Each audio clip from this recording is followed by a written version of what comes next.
Hello මිනිසන් ඔහායෝ ගොසයිමාස්.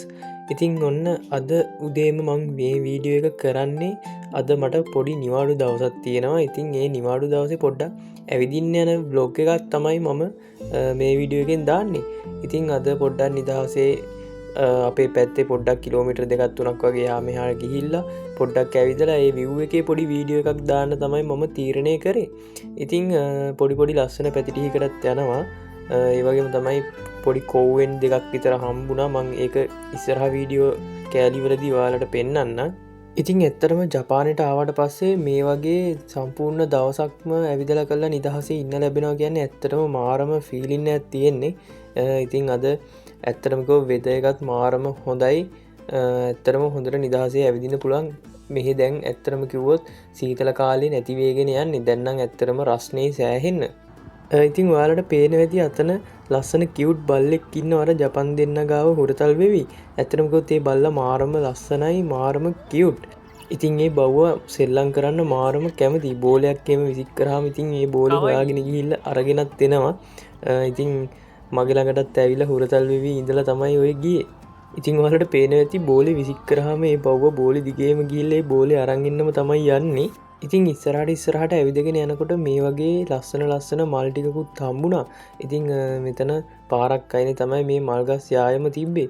ඉතින් මේ පාරේ කෙළවරට යනකම්ම මෙන්න මේ වගේ පොඩියට මල් හැදිලා තියෙනවා. ඇත්තටම මේක කැමරාවෙන් දකින්නටත් වඩා S2කින් දකින්නකොට අර ඈත දුර ඇත්තටම මාරම ලස්සනයි.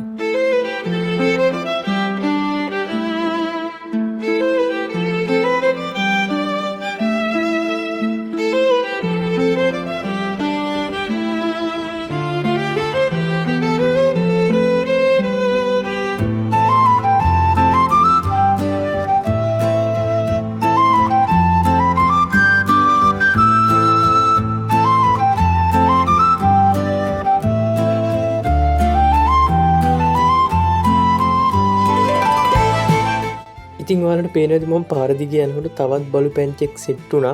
ඉතින් ඇත්තටම එයා නම් මාරම කියුට්. ඒ කියන්නේ මාරම දඟයි. ඔයාලට පේන ඇති දැක්කහමත් අර උඩ පයින්නවා, එහෙම නටනවා. ඇත්තටම මාරම කියුට්. ඉතින් මං එතන ඉන්න ජපන් එක්කෙනාට කියුට් කියලාත් කිව්වා. එයා ඉතින් අරිගතෝ කියලා එහෙම එතනින් ගියා.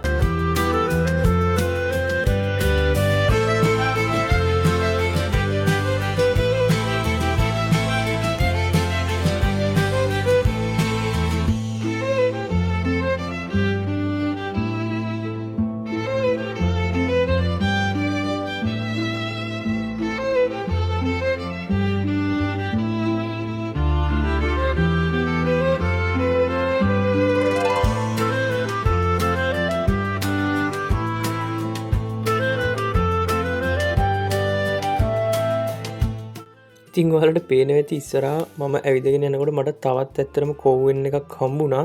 ඒක නම් අර කලින් එකටත් වඩා පොඩි ලස්සනක් තියෙනවා. මෙතන ගස් එහෙම වගා කරලා තියෙන විදිහ ඇත්තටම මාරම ලස්සනයි. ඉතින් මෙතන පොඩ්ඩක් රිලැක්ස් එකේ ඉන්න පුළුවන් තැනක් කියලා හිතුණා. මං ඉතින් ගිහිල්ලා ඊට පස්සේ පොඩ්ඩක් වෙලා ඉඳගෙන එතන ඔන්චිල්ලා වගේක් තිබ්බ. ඔන්චිලිත් පැද හිටියා. ඇත්තටම කිව්වොත් ලංකාවේදී නම් ඔන්චිල්ලාවක් පැදපු කාලයක් මතක නැහැ. ඔක්කොමත් හොඳයි. ජපානයට ඇවිල්ලා ඔන්චිලිත් පදින්න පුළුවන් වුණා. ඉතින් ඔන්චිල්ලාවත් පැද පොඩ්ඩක් ජොලියේ හිටියා. ඉතින් අද නිවාඩු හන්දා.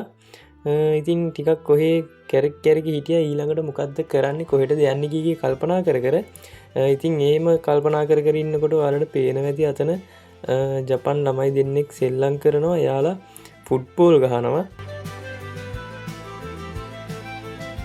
ඉතින් කෝවෙන් එකේ ඉඳලා ගෙදර යනකොට මට ලස්සන වාහනයකුත් බලාගන්න පුළුවන් වුණා. ඉතින් ඒකත් මං වීඩියෝ කරගත්තා. ඉතින් එහෙනම් තවත් අලුත් ජපන් vlog එකකින් හම්බෙමු. හැමෝටම සයොනාරා.